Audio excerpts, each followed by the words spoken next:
ఏమిటో చెప్పనా? చెప్పుకో, త్వరగా చెప్పుకో. ఒకటంటే ఒకటిగా అడుగేద్దాం, రెండంటే రెండు గుండెలను ముడిపెడదాం, మూడంటే మూడు ముళ్ళేసి ఆ తర్వాత నాలుగు కాలాల పాటు కలిసుందాం.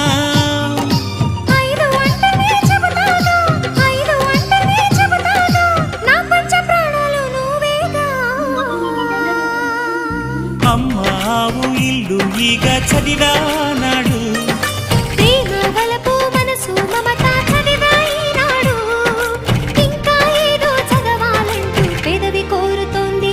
భలేగా కొత్త చదువు చదువు, ఇలా నా ముద్దు కవిత చదువు, చెలి మురిపాల కథలు చదువు.